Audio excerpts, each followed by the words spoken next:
하나님의 말씀 봅니다. 예레미야 38장 14절에서 20절의 말씀까지 교독하겠습니다. 14절 먼저 읽겠습니다. 시드기야 왕이 사람을 보내어 선지자 예레미야를 여호와의 성전 셋째 문으로 데려오게 하고 왕이 예레미야에게 이르되 내가 내게 한 가지 일을 물으리니 한마디도 내게 숨기지 말라.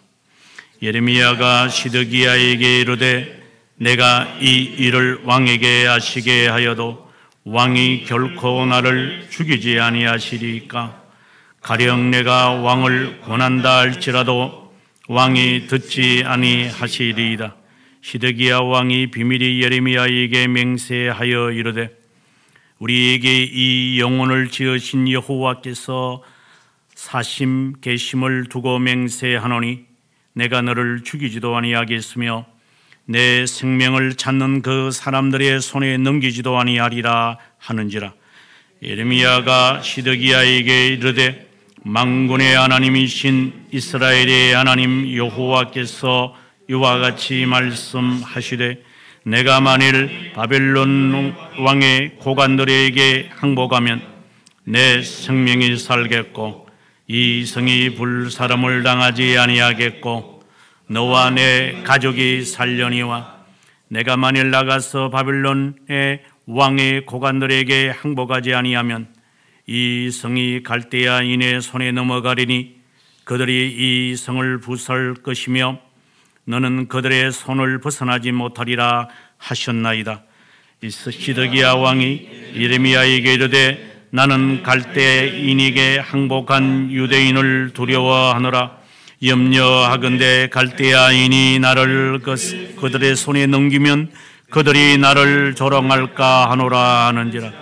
예레미야가 이르되 그 무리가 왕을 그들에게 넘기지 아니하리이다. 오나옵나니 내가 왕에게 일하는 바 여호와의 목소리에 순종하소서. 그리하시면 왕이 복을 받아 생명을 보존하시리이다. 아멘. 오늘의 말씀 가운데 21절의 말씀을 함께 읽도록 합니다. 그러나 만일 항복하기를 거절하시면 여호와께서 내게 보이신 말씀대로 되리이다. 아멘. 저는 오늘 이 말씀을 읽으면서 눈물의 선지자 예레미야의 심정을 조금 맛을 봤습니다. 참 슬프다 하는 생각을 갖습니다. 오늘의 이 대화가 참 슬프다. 예수님께서 마치 가룟 유다에게 하신 말씀, 네가 안 태어났으면 좋을 뻔했는데 네가 태어났구나. 이따금씩 사람들이 이와 같은 이야기를 하는 것을 봅니다. 영국 역사에서 에이든이라고 하는 선교사가 복음을 선포하다가 북부 노스럼버리아의 왕 오스위에게 도움을 받아서 이렇게 지금의 뉴욕이 아니고 요크 지방이죠.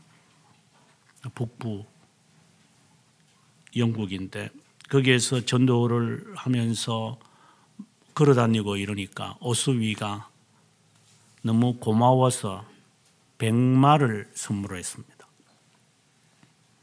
에이든이라는 선교사는 그 백마를 타고 다닐 만한 자는 아니라고 생각이 들어서 거부했지만 오스위가 하는 수 없이 그에게 줍니다. 만류를 하더라도. 그래서 그 말을 타고 가다가 성 밖으로 나가는데 그때 성이라고 해서 우리처럼 지금 큰 돌 성벽을 말하는 게 아니고 그냥 살인문처럼 되어 있는 그런 성 밖으로 가는데 거지가 와서 한 푼 줍쇼라고 하는 겁니다. 그래서 에이든이 그 말을 그에게 줘버렸습니다. 이 이야기를 들었던 어수위가 기분이 나빠가지고 함께 식사할 기회가 되어졌을 때 입이 주둥이처럼 나온 겁니다. 아니, 내가 선물을 했는데 이 선물을 어떻게 거지한테 주느냐고. 이런 마음의 불만이 입술이 두둑하게 나온 거죠.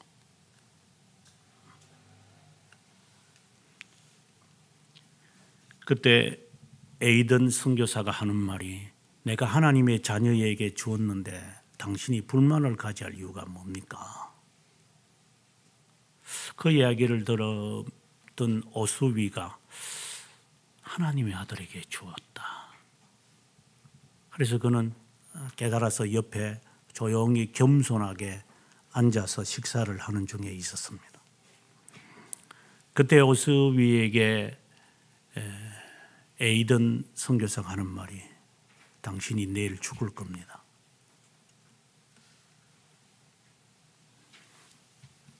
정말 슬픈 이야기입니다. 제가 무슨 선지자는 아니겠지만 선지자라고 생각을 해서 예레미야처럼 이렇게 함부로 말하면 큰일 날 일들이 많지만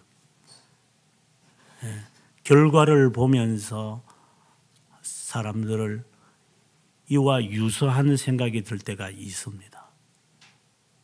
당신은 죽을 때까지 예수 못 믿을 것 같다.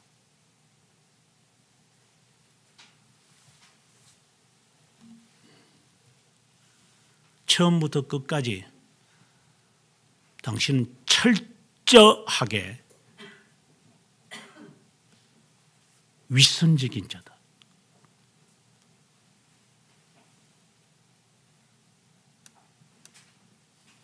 나의 판단이 틀리기를 바랄 뿐이지. 그러나 틀리지 않을 거다.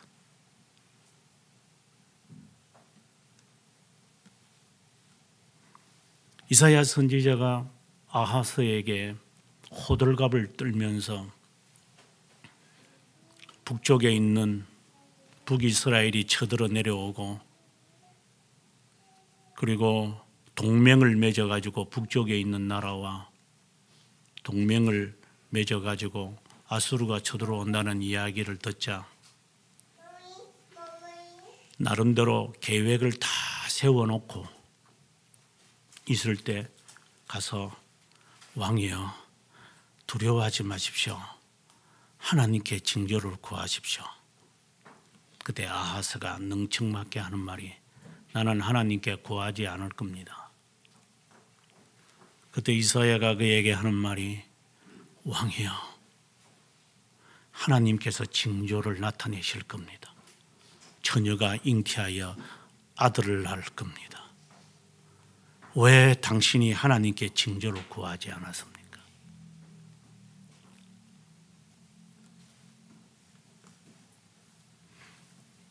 슬픈 일들입니다. 슬픈 일들이. 하나님께로부터 온 것을 인정하지 않고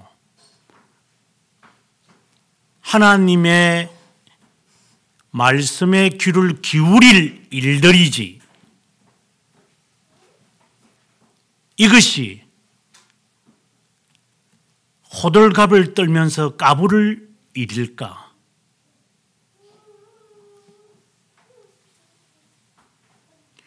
뉴스를 계속 들어보니까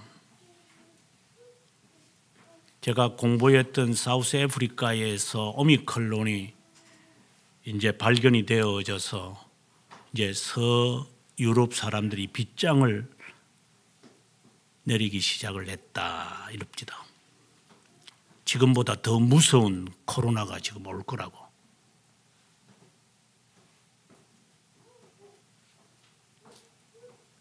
사람이 얼마나 더 죽어야 될까요? 인간이 얼마나 까불어서 사람이 수천만 명이 죽어야 합니까? 슬픕니다. 까불다가 수천만 명 죽습니다.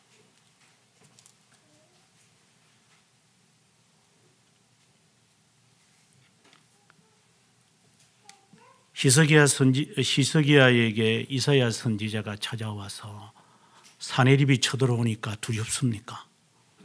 네. 18만 5천 명이 이 성을 둘러싸고 있습니다. 그때 이사야 선지자가 히스기야에게 말합니다.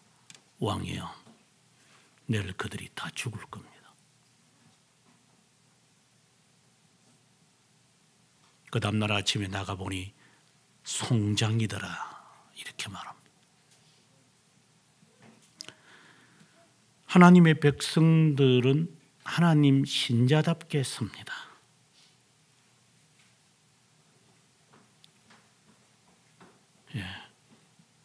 리들리와 라티머가 화형을 당하며 죽을 때 그들이 했던 대화가 제 머릿속에 항상 남아 있습니다. 남자답게 행합시다. Play with a man. 남자답게 행합시다. 신자답게 행합시다. 비굴하지 맙시다.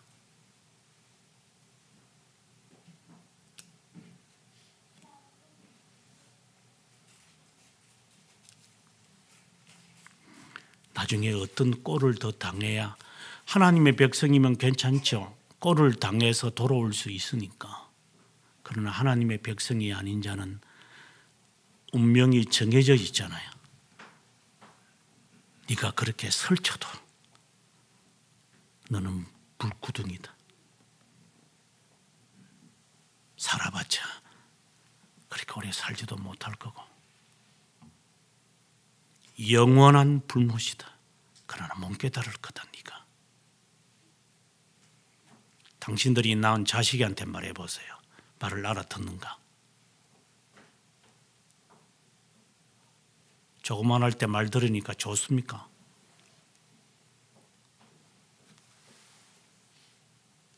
그들이 말을 알아들을 것 같습니까? 자식이 내 말을 듣는 것 같죠? 우리가 부모의 말을 들었습니까?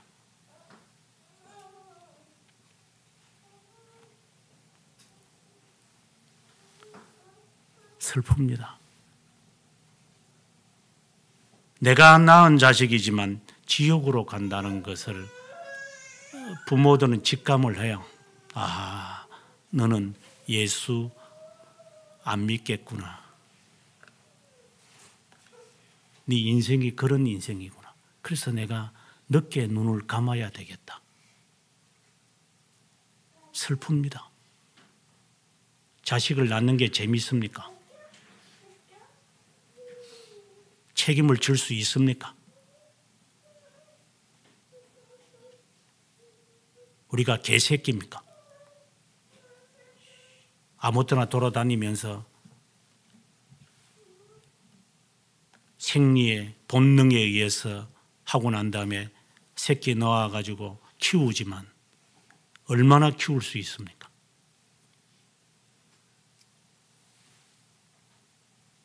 그렇게 좋아서 낳았다면 제대로 신앙교육이나 시키든지. 그러나 안 듣습니다. 낳지 말라는 것이 아니라 책임을 갖고 하나님의 자녀로 키우라. 결국은 불못에 갈 거잖아요. 지옥 보낼 자식을 낳은 거잖아요.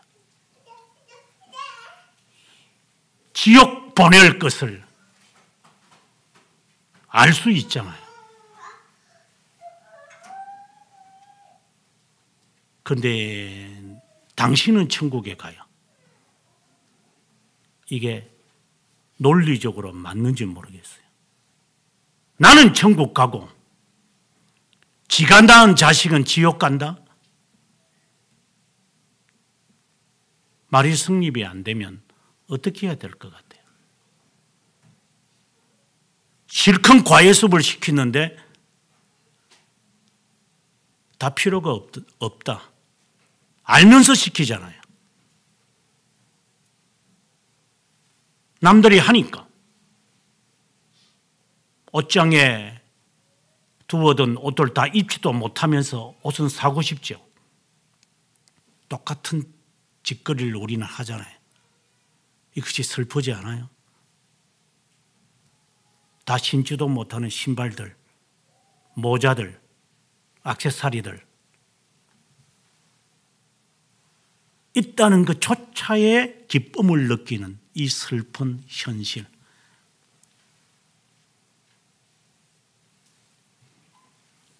오늘 본문이 마치 우리들의 그 말을 하는 것 같아요. 예레미야에게 시드기야가 찾아옵니다. 이야기의 배경은 이런 겁니다. 지금 풍전등화와 같은 나라의 운명 앞에 항복해라, 망한다, 이런 짓거리를 하니까 인조 반정으로 왕이 된 자가 오랑캐라고 하는 자들이 쳐들어오는 것을 무시해서 결국은 삼전도에서 머리 쳐박았던 인조처럼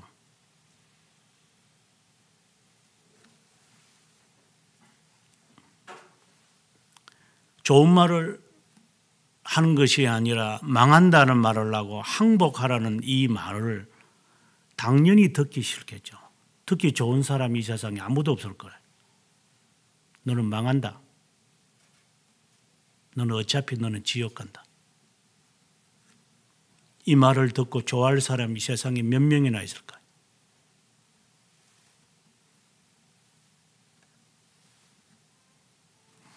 그 말을 듣기 싫었던 고관들이 이제 시드기야에게 찾아와서 저놈을 죽이십시오. 저것 때문에 군사들이 싸울 의욕을 갖지 못합니다. 안 그래도 지금 힘든데 항복하라고 합니다. 저런 놈은 없애버리십시오. 그때 시드기야가 그 이야기를 듣고 그럼 너희들이 알아서 해. 우리나라 무력한 왕들이 말하는 것처럼 그러면 그대들이 알아서 하시오. 그래서 그들이 그를 끌고 가서 물 없는 웅덩이, 다른 말로 말하면 우리나라의 그 물탱크와 같은 입구는 좁고 밑에는 큰 마치 우리나라의 그 항아리들처럼 그곳에 이 사람을 밧줄로 이제 달개에서 밑으로 보내버렸습니다. 밑에는 진흙탕밖에 없다고 성경은 이야기하고 있습니다. 9절에 보니까 그를 구덩이에 던져 넣으니 그가 거기서 굶어 죽으리이다.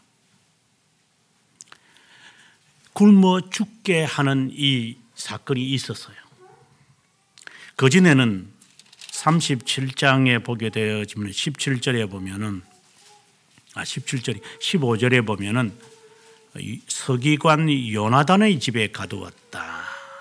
이 집을 옥으로 삼았다. 나중에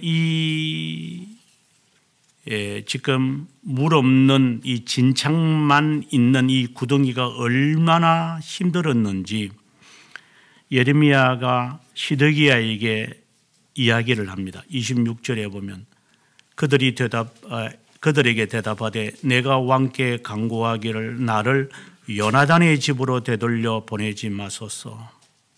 거기서 제가 죽을까 합니다. 요나단의 집에서도 힘든데 여기는 구덩이는 더 힘든 것이었어요.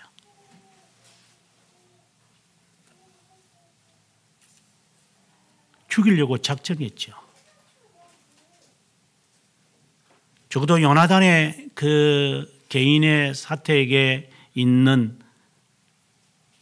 광 같아요. 거기에서는 적어도 음식이라도 줬지만 여기에는 음식도 주질 않고 그냥 어차피 죽을 놈 거기서 굶어 죽어라. 아무도 모를 거니까.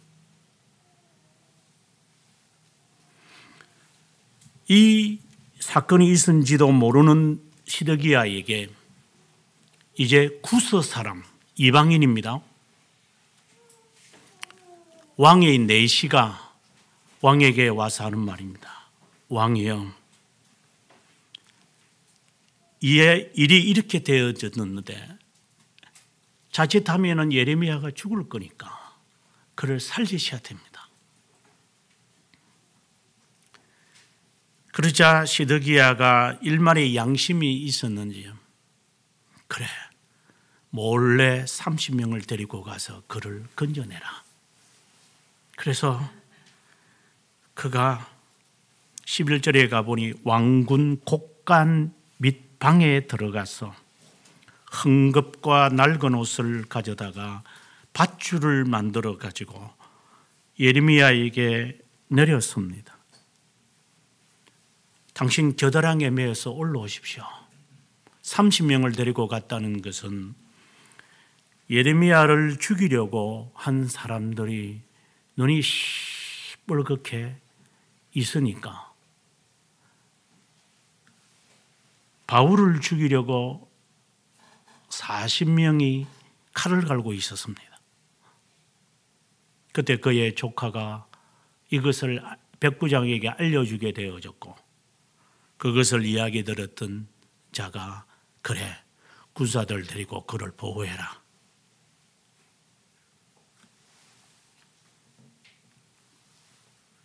하나님은 바울을 살려야만 했습니다. 어떤 데는 돌로 쳐서 죽은 줄 알고 우리나라 같으면 충무로, 저기가 과거에 시신들 깔아놓는 데죠. 그래서 사람들 죽으면 충무로 언덕에 올라가서 사람들을 다 집어 던져 놓는 장소가 지금의 마포, 신촌. 아마 땅 파면 아마 수많은 사람의 뼈들이 나올 겁니다.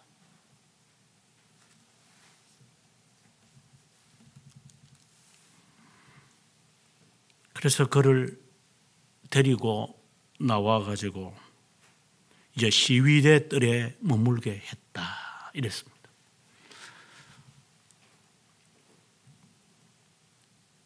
장군들이나 귀족들이나 우리나라 같으면 영감들의 설치는 그 때문에 왕들이 쪽을 못 서고 충신들을 얼마나 괴롭혔던 기억들이 우리 역사에 많습니다.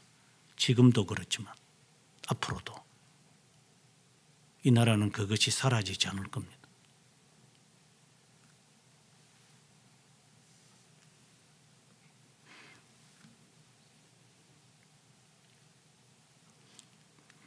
마치 다니엘에 대하여 시기해서 저놈 죽여버리려고 음모를 꾸몄고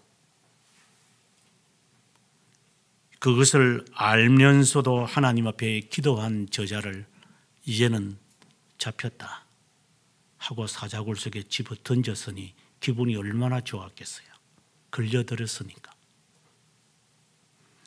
다니엘은 알고 있죠. 이러면 나는 죽을 거다. 의인이 지켜져 있으니까 나는 죽는다. 죽는 줄 모르고 우리가 행동합니까? 이 짓을 하면 내가 망할 거라는 거 모르고 합니까? 이 일을 하면 내가 실패할 거라는 사실을 모르고 합니까? 의인이 지킴을 알고도 하지요. 하나님의 길이 아닙니까? 안 하는 거지. 쥐새끼들처럼 할까요? 이 사람 비유 맞추며 저 사람 비유 맞추면서 앞으로도 그렇게 살 겁니까?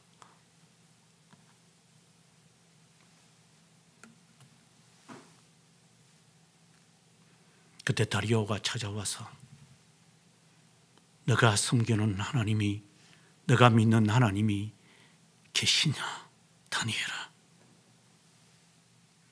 그때 어두움 속에서 소리가 들리기를 왕이여 만세 수를 하옵소서. 그 대화가 얼마나 아름다운 대화입니까?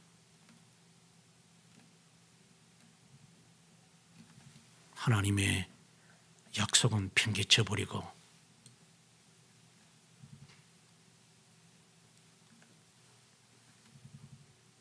그게 신자입니까? 지옥 갈 운명이지.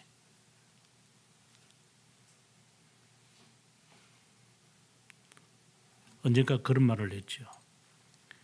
엑스큐즈 핑계거리 목록들이 있을 거다. 그걸 하나하나 틱하면서 이제 할 겁니다. 몸이 아파서 갑작스럽게 가정에 우환이 생겨서 좋은 일이 이거는 내가 신세를 진 사람이고, 그리고 엄마 아빠가 아파서 직장에서 내가 정말 신세의 분이 장래가 있어서 틱을 당할 거다. 이제 목록이 떨어지면 네가 스스로 도망갈 차례만 남았을 거다. 그 목록 순서대로 할 겁니다, 사람들이.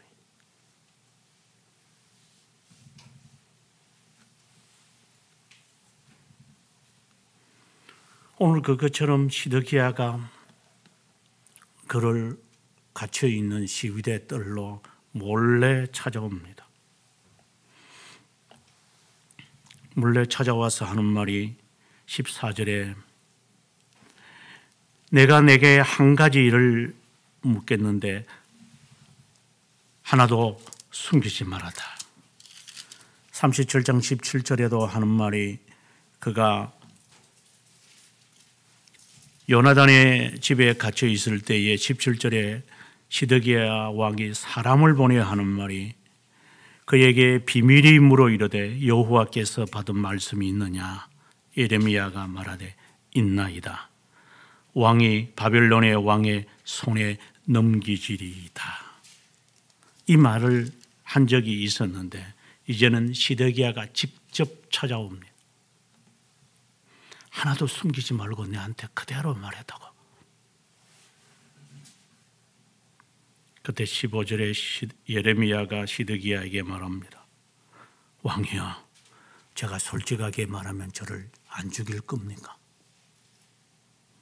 얼마나 공포 속에 있었으면 이 말을 했겠어요.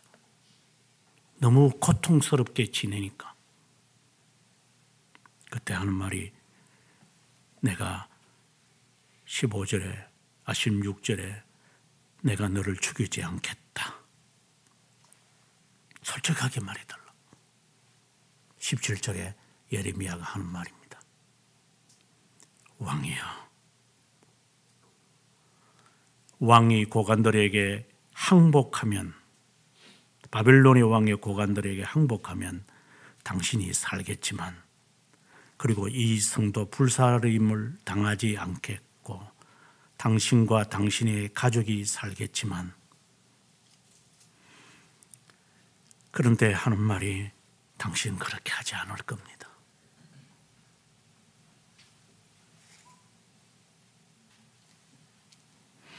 핑계를 댑니다. 시드기야가 뭐라고 핑계를 대느냐.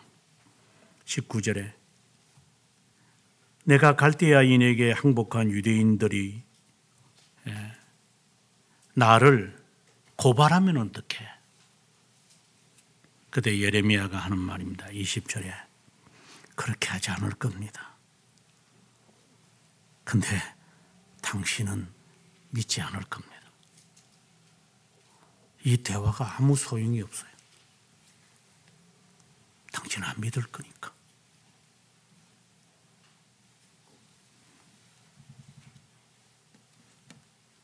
그리고 하는 말이 요나단의 집으로 나를 보내지 마십시오. 제발 나를 그대로 놔두십시오. 왕의 감옥에 갇혀 놓게 놔두지 나를 더 이상 힘들게 하지 말아달라고 아마 그의 나이가 이제는 아마 50대 후반이나 60대가 된 것 같아요.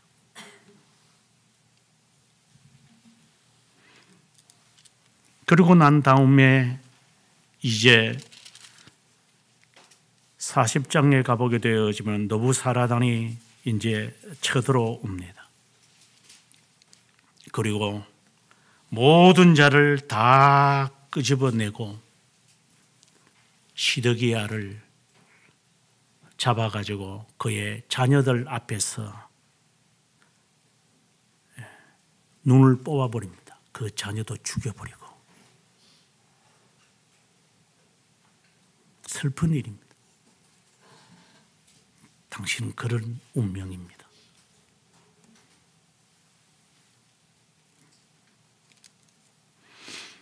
그러나 구스 사람에게 하나님이 예레미야에게 하는 말씀입니다. 39장 16절에 보면은 너는 에베멜렉에게 말해라. 만군의 여호와 이스라엘의 하나님이 너는 살 것이다. 나머지는 다 죽여버릴 거다. 며칠 살겠다고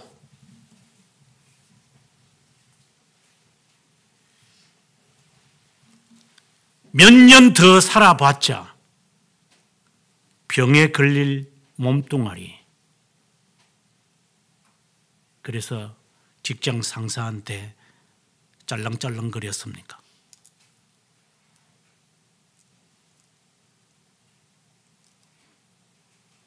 그래서 통장에 동그라미가 몇 개나 들어왔습니까? 그래서 마음이 편안합니까?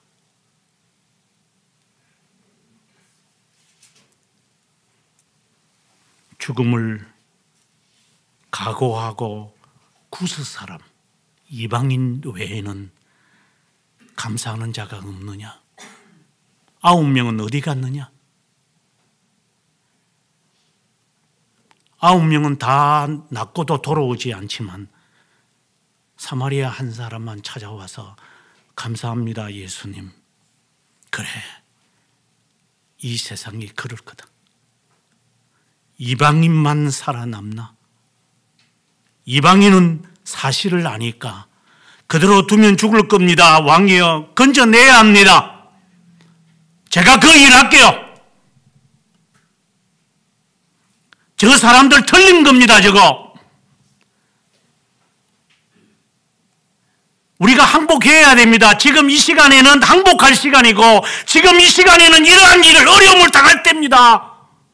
그리고 하나님께서 새 언약을 맺을 자를 포로로 잡게 하셔가지고 70년 후에 다시 돌아오게 할 겁니다. 여기 살아남는다 하더라도 죽을 겁니다.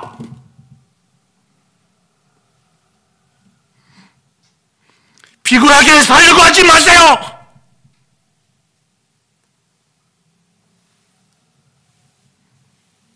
네 운명은 지옥 갈 운명입니까?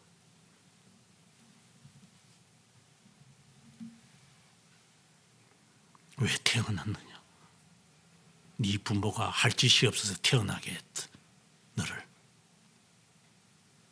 지 재미 본다고. 네가 태어나고 싶어서 태어난 것도 아니야. 그런데 책임도 안 져.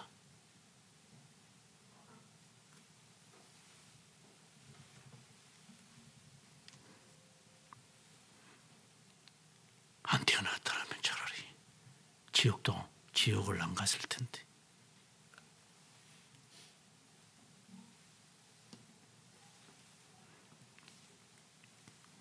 저는 이 본문을 보면서 예수님께서 이스라엘 백성들을 보고 하신 말씀들이 떠오릅니다. 예루살렘아, 돌 하나도 남지 않을 거다. 다 몰락할 거다. 40년을 지으면 뭐하냐? 네 운명은 그런 거다. 내가 몇 번이나 너를 품으려고 했느냐? 그러나 너희들이 안 온다. 몇 번이나 기회를 줬느냐? 너는 안 한다. 하나님이 택한 자 아니면 마음의 문을 열지 않을 거다. 전도를 해서 사람이 예수 믿게 한다고요? 구원한 빗자루처럼 앉혀놓으면 사람이 콩나물입니까?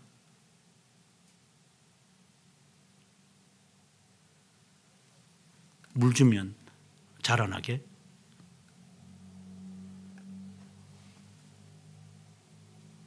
힘쓰고 애씀도 없는 자에게 무슨 자라남이 있고 무슨 하나님으로부터 선택된 그런 평강이 그에게 있겠습니까? 너는 그럴 운명이고 그렇게 살아갈 건데 너무나도 슬픈 거 아니에요?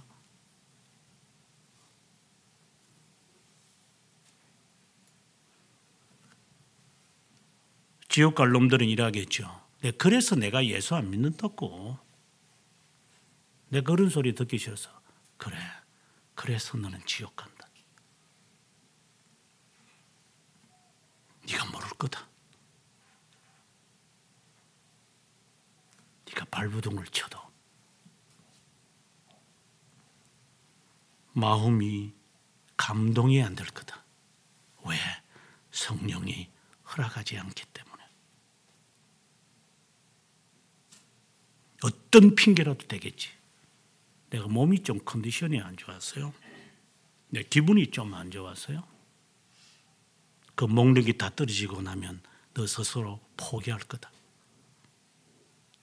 목력이 없어지니까. 예수쟁이들은 어떤 일을 당해도 하나님과의 약속을 지킬 겁니다. 그럼 또 따지죠. 이게 하나님의 뜻입니까? 그래서 너를 망할 사람이다. 거짓 교회 같으면 하나님의 뜻을 지 뜻으로 만들어서 선포하겠죠.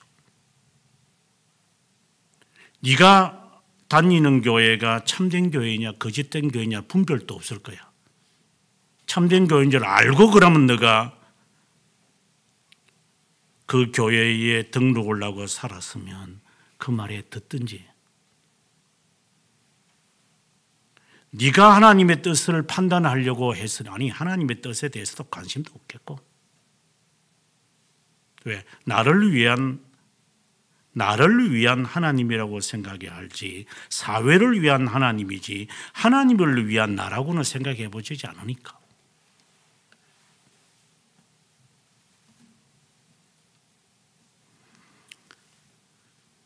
예레미야가 시드기야에게 당신 순종하지 않을 겁니다. 이제 조금 후면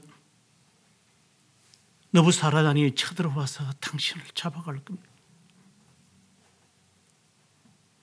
당신의 두 눈을 뽑아버릴 겁니다. 그리고 당신 눈앞에서 마지막 보는 장면은 당신이 낳은 자식들이 죽는 겁니다. 그리고 당신의 눈은 뽑히는 겁니다. 개 돼지처럼 음식을 먹으면서 살 겁니다. 당신의 내일이 그런 겁니다. 이렇게 지금 살아있다는 이름밖에는 없을 거니까. 당신의 운명은 그런 겁니다.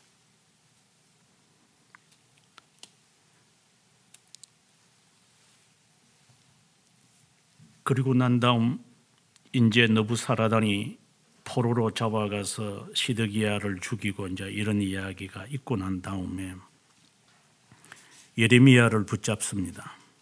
40장 1절에 보면 예레미야도 잡혀 사슬로 결박되어 가다가 라마에서 풀려난 후에 말씀이 여호와께로부터 예레미야에게 임하니라. 느부사라단이 예레미야를 불러다가 이르기를 내 하나님 여호와께서 이곳에 이 재난을 선포하시더니 이야기를 다 들은 것 같아요. 너가 그렇게 수십 년 동안 우리나라에 의해서 너희 나라가 망한다고 그렇게 예언한 자냐? 예, 그래, 알고 있다. 우리가 이 나라를 쳐들어왔지만 너희들이 하나님께 순종하지 않았다는 심판자로 우리가 이곳에 왔다. 다 알고 있어요. 이방인이지만 나도 안다. 이 나라는 망할 거다. 너는 거짓 신자다. 사탄도 알고 유기된 자도 알고 있다. 너만 모른다. 다 알고 있는데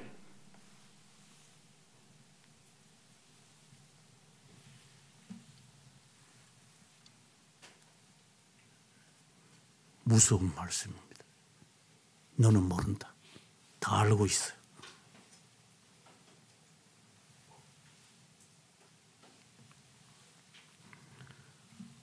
사절부터 하는 말이 내가 너희에게 사슬을 풀어주마. 너는 제대로 된 자다. 왜? 사실을 알고 있으니까. 이 나라는 망할 것이니까.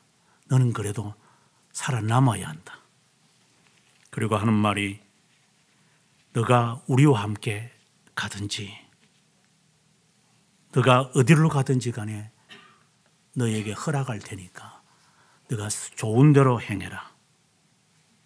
그때 5절에 예레미야가 돌이키기 전에 그에게 하는 말이 너는 바벨론 왕이 유다 성읍들을 맞도록 세운 사반의 아들 아히캄의 아들 그다랴에게 돌아가서 그와 함께 살아라.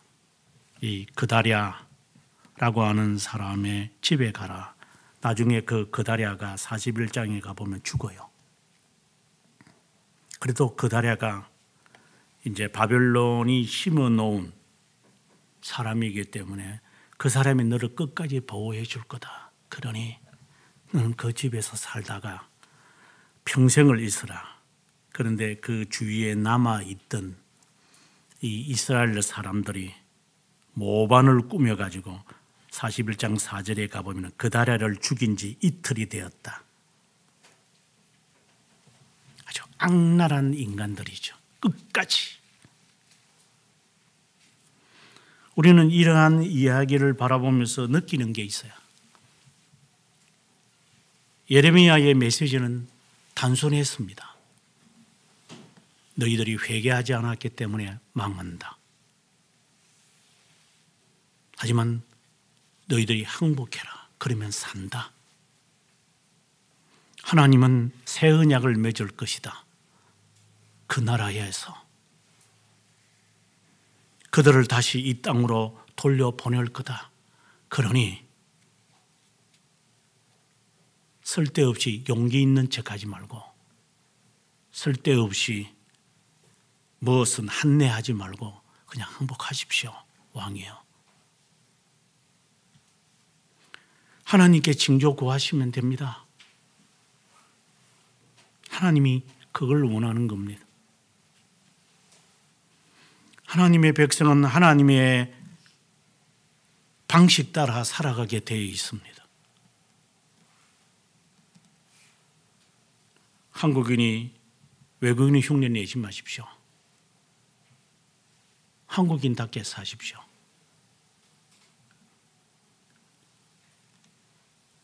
초등학교 2학년 때 저희 딸내미가 학교를 갔을 때 이제 이게 발표를 많이 시키니까 미국은 그래서 너 나라 코리아에 대해서 발표를 하라고 이랬어요. 그래서 제가 애들이 한국을 잘 모르는데 뭐 애들 보고 그런 거 시키느냐 이렇게 제가 의심을 가지니까 제가 들었는지 누구한테서 물어봤는지 모르지만 하는 말이에요. 왜 아이가 자신의 출신을 모르게 있는가? 모르게 하는가? 너는 코리안 아메리칸이지 않느냐? 너는 아메리칸이 아니라 코리안이다. 너는 죽을 때까지 너는 코리안이다. 코는 납작하고 눈은 새까마다. 안 변한다는 거예요. 너의 긍지를 갖고 살아라고. 미국이란 땅덩어리가 그런 거거든요. 너는 인도인이면 인도인답게 살아라. 아메리칸처럼 흉내내지 말고. 그 자체가 저는 진리라고 보지는 않아요. 하지만 그 말은 옳은 것 같아요. 나의 정체성을 잃어버리고 아니면 잊어버리고 그렇게 살아가야 할 게 무엇이 있어요? 겉으로는 영주를 냈다, 이민을 했다 하겠지만 나는 코리안 아메리칸입니다. 죽을 때까지 코리안 아메리칸입니다. 한국에 와야 코리안입니까? 40% 이상이 전부 다 이 나라 떠나려고 하는데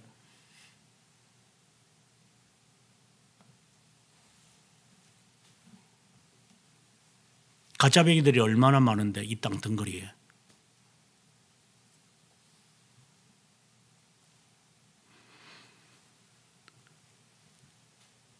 코리안이면 코리안답게 살고 이 세상에서 그렇다고 핫바지 입고 다니라는 게 아니고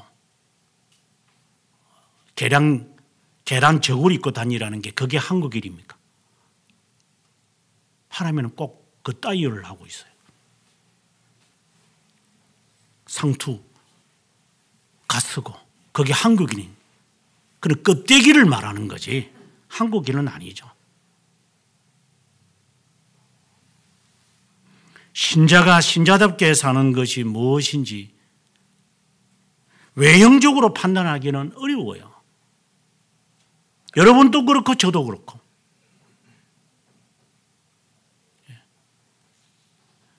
예배 시간에 맞추어서 오고 안 가고 하는 그거 그렇게 중요하게 우리가 여기지만 실제로는 그것이 허무한 것일 수도 있어요. 어떤 자에게는. 모든 자에게 해당되는 것은 아니지만. 슬픈 일이죠. 3년간 교육을 받았지만 예수님 팔아먹을 인생인이었으니까.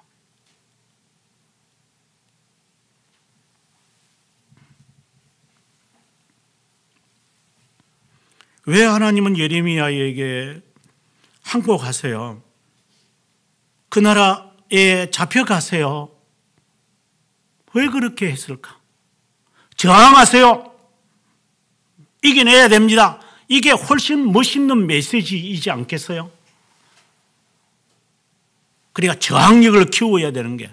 그런데 하나님은 항복해라. 그럼 항상 항복하는 것이 하나님의 뜻일까요? 주님이 지금 그걸 말씀하시려고 하는 걸까요?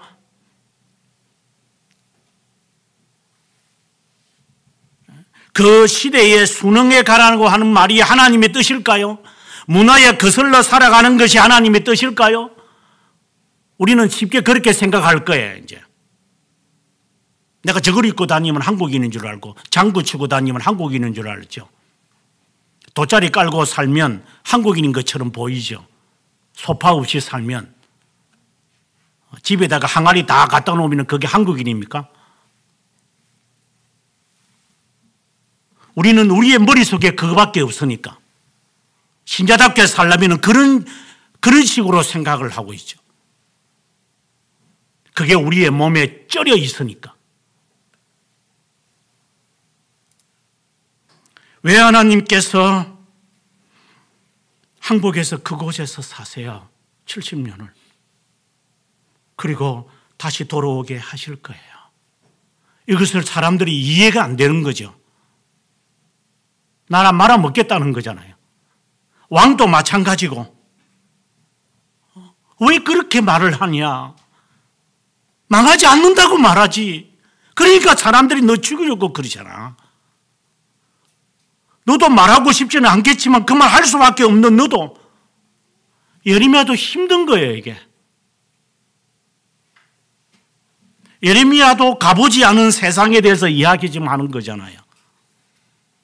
자신의 운명이 어떻게 될지도 몰라요. 그래서 제발 요나단의 집에는 보내지 마세요. 무섭다라는 거예요. 공포다 이 말이에요. 내가 거기서 굶어 죽을 것 같아요. 물론 하나님이 살리시겠지만 내가 너무 힘들다라고 하는 말이에요.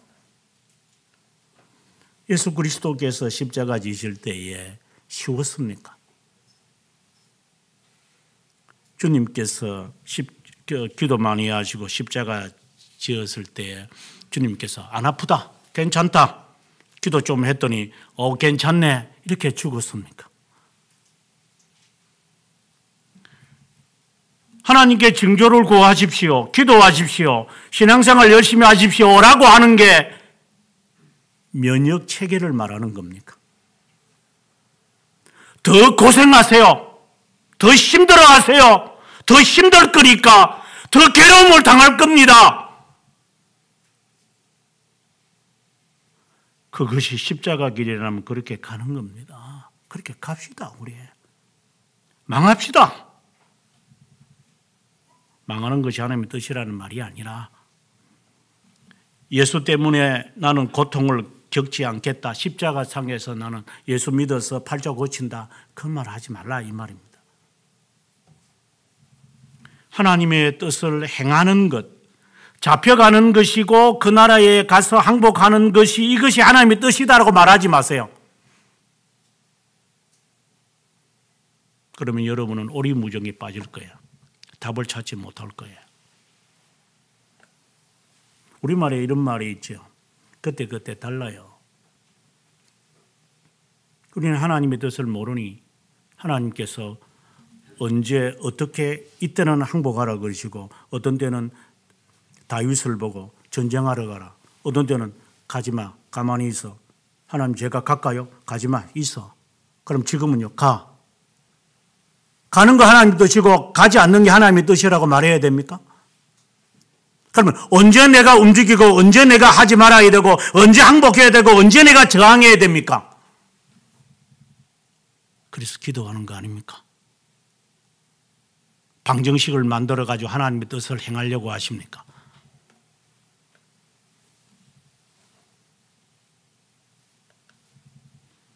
오늘 하나님께서 나에게 항복하라면 내가 항복하지요. 그러면 오늘은 항복하지 말라면 내가 항복 안 하지요. 그걸 우리가 알기 위해서 하나님 앞에 경건하게 사는 훈련을 받는 게 아닙니까? 공식 만들라고 하는 겁니까?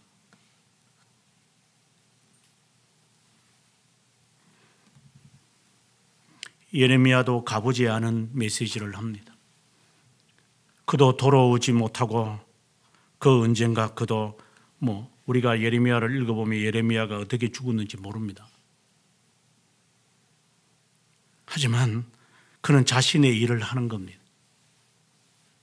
주께서 명하시는 것이 하는 것이고, 왕이여 저를 죽이지 마십시오. 제가 하나님께 들은 말을 하겠습니다. 당신이 항복하면 이 나라도 당신 가족도 당신도 살거니와 항복 안 하면 죽습니다. 이게 시드기야, 이게 주신 하나님의 뜻이에요. 그러면 나에게는 지금 내가 항복을 해야 합니까? 지금 내가 들어야만 합니까? 그것을 위해서 왜 기도 생활을 하지 않았습니까? 왜 말씀에 대해서 경성하지 않고 있었습니까? 실컷 논팽이처럼 놀다가 이제 와서 시험 공부합니까? 그 버릇 아직도 못 고칩니까?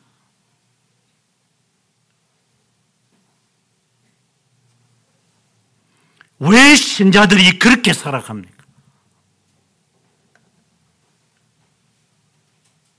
이방인들도 알고 있어요.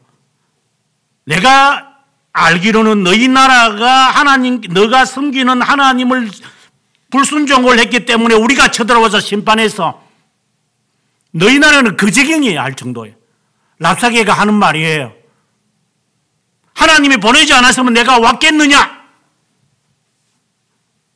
이방인들도 하나님을 알고 있어요. 근데 너희들은 몰라. 이게 죽을 운명이니까. 너 혼자만 모르는 거야.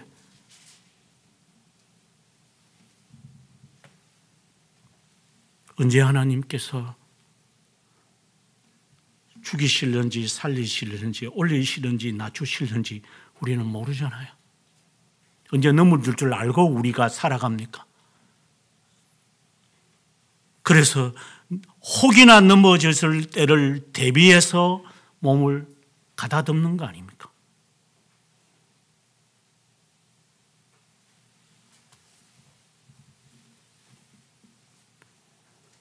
하나님께서 우리로 하여금 내일을 위하여 살게 하시려고 지금 이렇게 훈련시키는 게 아닙니까? 그거 다 싫다면 당신이 시드기야와 다를 바가 무엇이 있습니까? 거기에 목록을 갖다 대면서 이제 하나님께 핑계 댈 겁니까? 하나하나 이제 몇 번이나 몇 개나 남았습니까? 나이가 어려서? 안정을 취하지 못해서? 어떤 핑계가 이제는 남아 있습니까? 왜 믿을 수 없습니까? 시드기야를 향하여 바라보는 예레미야의 심정일 거예요. 너는 못 믿을 것이다. 만에 하나 당신이 하나님을 믿을 것이라면 항복하십시오. 다른 말로 겸손하십시오. 지금이라도 늦지 않았습니다. 왕이요. 히스기야를 보지 않습니까? 하나님은 18만 5천 명 더 죽이십니다. 그러나 시드기야는 안 해요. 그것이 슬픈 거예요. 우리와 같아요. 이 나라도 마찬가지고 당신 자식도 마찬가지고 그것만큼은 안 합니다. 경건의 훈련만큼은 안 합니다. 다른 거는 돈을 싸들고 가서 하겠지만 하나님만큼은 안 합니다. 다른 거는 눈이 시뻘겋게 일을 하겠지만 그래서 성령께서 당신의 마음의 문을 열지 않기 때문에 그렇게 안 되는 겁니다. 이것이 그와의 대화에서 저를 참 슬프게 한 겁니다. 하나님, 제가 당신이 말씀을 하시는데도 그래 그 말은 맞다. 그거 옳은 거 맞는 것 같아. 그런데 안 돼. 안 돼. 궁한 빗자루 같아. 공부 열심히 하면 좋은 대학을 가고 좋은 직장 가는 거 알아. 공부하기 싫어. 누가 몰라? 열심히 살고 땀을 흘리고 하면은 성실하게 살면 잘 사는 사회가 된다는 거 몰라? 하기 싫어. 다 싫다는 거예요. 지가 싫다는데 어떡해. 지가 싫어서 안 하는 거고 지가 좋아서 하는 거예요. 지옥에 떨어져 있는 부자에게 아브라함이 하는 말이에요. 넌 네 좋은 대로 했지. 네 마음대로 했을 거다. 그래서 너는 지옥에 있는 거다. 아니요. 이것이 너무 괴로우니까 죽은 사람이 살아나가서 가서 하면 괜찮을 겁니다. 예수 그리스도의 부활을 들으면서도 안 믿을 거다. 지금에 있는 모세와 선지자들의 말을 듣지 않는 자가 죽은 자가 살아났다고 해서 그리스도의 부활이 있다고 해서 그들이 믿을 것 같으냐? 각자 자기 해석대로 다 해가지고 자기 정리하면서 살아갈 건데 지가 만든 우상을 만들어 놓고 신앙을 이렇게 하는 거야. 지 나름대로 다 만들어 놓고 수정할 계획도 없어. 지가 믿는 하나님, 지가 만든 하나님, 지가 섬기는 하나님.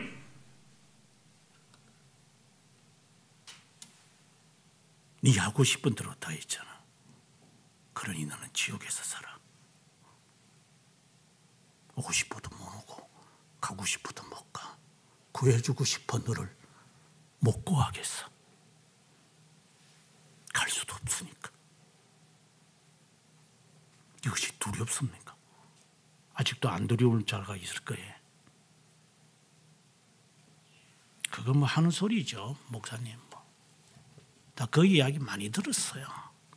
그래, 많이 들었을 거다. 그래서 네가 그런 자다.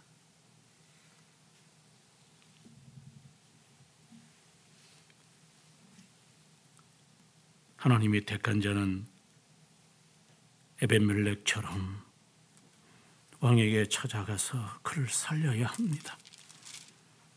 그럴 때 하나님이 예레미야에게 그 자에게 하는 말이 너는 구원받을 거다. 마치 라합의 기생 라합을 하나님이 건지신 것처럼 생명을 내걸고 내가 민족을 배반하더라도 당신들이 섬기는 하나님이 참된 하나님입니다. 그래, 너 가정은 살 거다.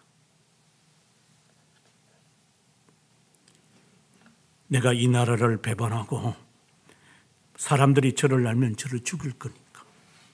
하지만 이것이 옳은 길입니다. 당신들이 쳐들어올 때 저희들을 살리셔야 합니다. 너 집안에 너희 가족들을 모아놓아라. 그러면 살리마. 다 죽여도 너희들만큼은 살릴 거다.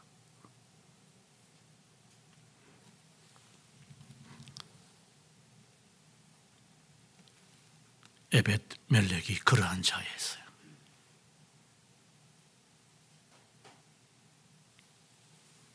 마치 하나님께서 다 망하는 데라도 너는 살 거다.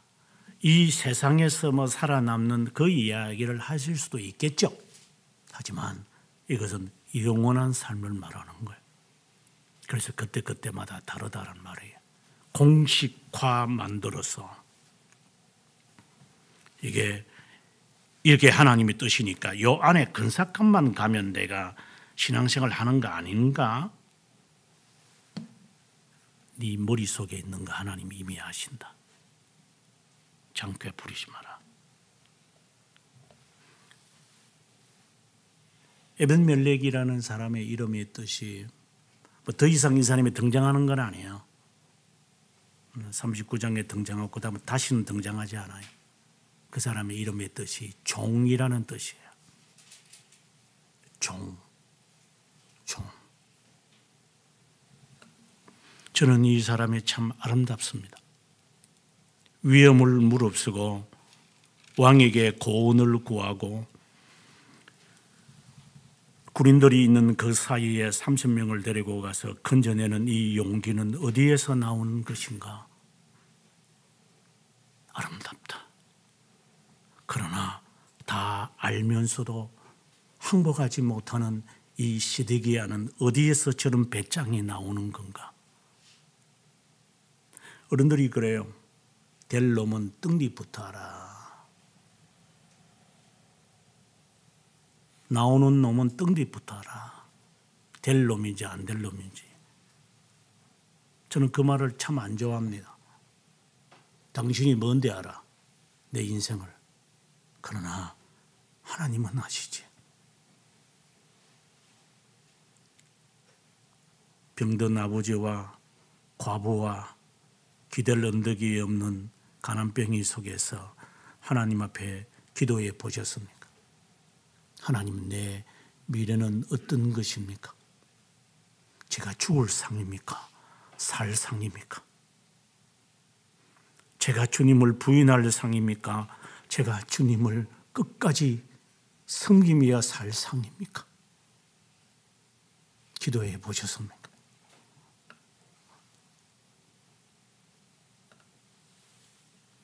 하나님이 대답을 안 하신다고 한다면 얼마나 기도해 보셨습니까? 죽을 상 같으면 예수 믿지 마시오. 즐겁게 지내시오. 젊은 날에 할 짓 하고 싶은 대로 다 하세요. 그러나 살 운명 같으면 바르게 사시오. 하나님의 뜻을 따라 바르게 하나님의 백성답게 살다가 언제든지 주님께서 가자, 예, 기다렸습니다. 하나님, 그 마음을 갖고 사시오.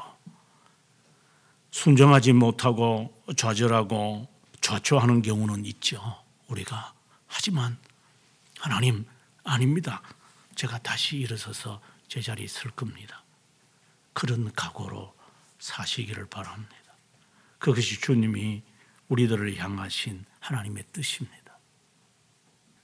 존귀하신 하나님 아버지, 우리 각자가 하나님 앞에 개인적으로 서게 될 텐데, 인격적으로 하나님이 우리를 구원하셨는데 한 사람 하나님께서 머리털까지 세신 바 되시는데 유유상종하여 무리로 떼지어 다니면서 구원받는 양 착각 속에 지냈던 저희들을 바라봅니다. 하나님, 아비가 신포도주를 먹는다고 하여 자녀가 신포도주를 먹겠느냐?